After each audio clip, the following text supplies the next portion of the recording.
effect. YAJ effect. YAJ.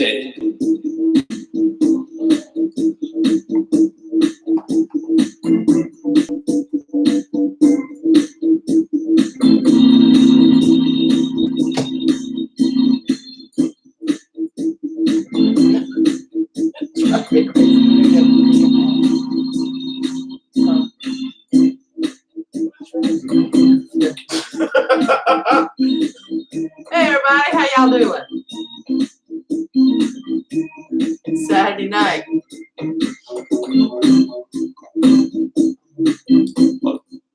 Welcome to YAJ. I have really noticed, here lately, what's up, spiritual brothers and sisters? Happy YAJ Saturday. Thank y'all for YAJ Tuesday, YouTube Tuesday, and PMS Wednesday. I'm going to bring back again. I'm trying to get this Mortal Kombat tournament off the ground.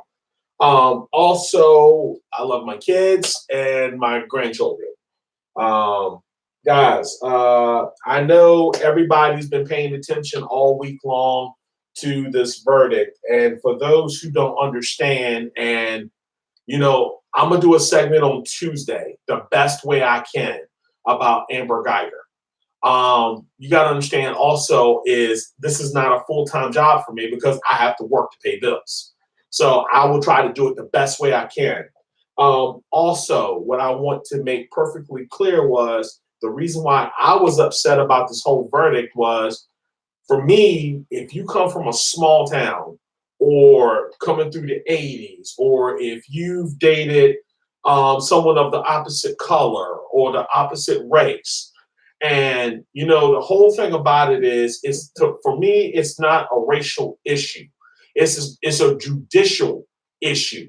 Because for me, I understand what Antonio was saying. And though he's not here to defend his answer, it's just me and Veronica Rose, and we're hungry, we're ready to roll.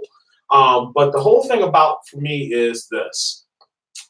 Throughout my entire lifespan on this planet, I've had to listen to heinous sentences given to people for doing absolutely nothing. And as the war on drugs raged on when I was in high school back in '86, all you ever heard was drinking and driving, drugs, war on drugs, all these politicians crying about war on drugs. And the reason why this story really affected me a lot was the simple fact is this.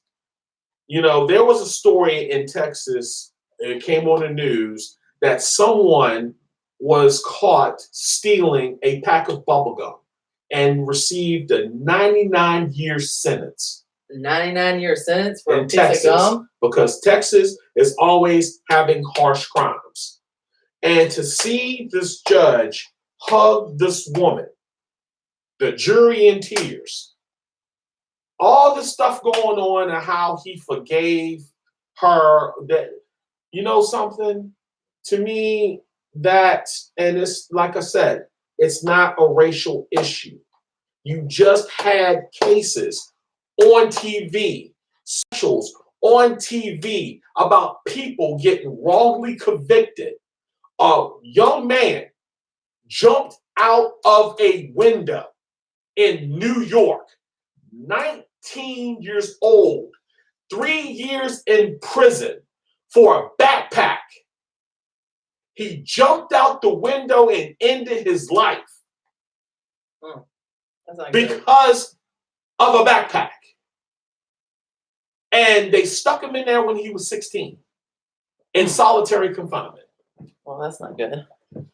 Guys, no matter how many times I do these stories, and I'm trying to make everyone understand something about the judicial system, to have a black judge hug someone who committed a murder. You can call it a misdemeanor. You can call it whatever you want.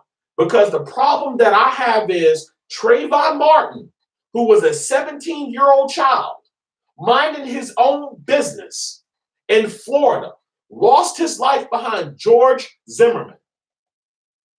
George Zimmerman, who again got off.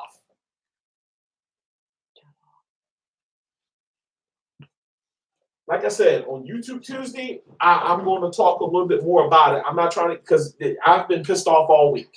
Because, and then somebody brought up OJ. It's not about OJ. We're talking about innocent people. Innocent people who do nothing. Innocent people who believe in the judicial system. When I was growing, like I said, I'm gonna stop right there because it's going to end up making me mad. Yes, please don't. I saw a segment. Why are Black people obsessed with the Bible? That was used to enslave them. Again, here's the situation. And the reason why I bring this up is this. Because this all goes back to my whole story. And the story I'm trying to get to you and tell you is this. Thou shalt not kill. So before you bring up Jesus and God and you start saying the power of forgiveness, thou shalt not kill. Nothing in the Bible says thou shalt not protect your family and loved ones if someone you don't know is about to harm your family. Thou shalt not kill. Need I say more? No. I'm starting the phone that nobody calls on. I'm starting to really understand that we only use spiritual terms when it's necessary, just like politics.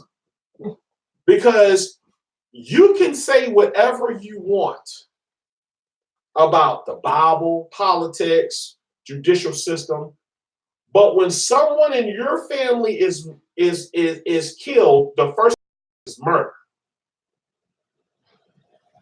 If Black people will only understand one thing about the Bible is this. Thou shalt not kill. You can interpret it any way you want, but it still goes back to what? The 10 Commandments. And it's one of them. So somebody's not paying attention to what's going on here. That's white, Black, Hispanic. You can go down the name, go down the line, different cultures, different races. Thou shalt not kill. Over there, they have their own type of justice.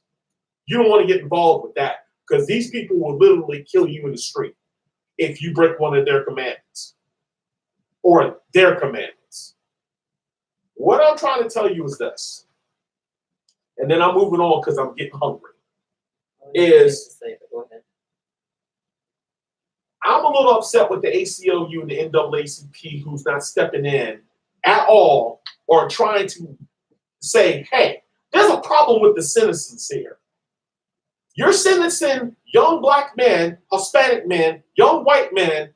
You're sentencing everybody for drugs, which is basically a self-crime. We're not talking about kingpins and nothing like that. We're talking about people who are just walking around with a sack of weed. You're giving them 15 years easy for that in some states. But now we're killing people and we get 10 years, whether it's premeditated or not.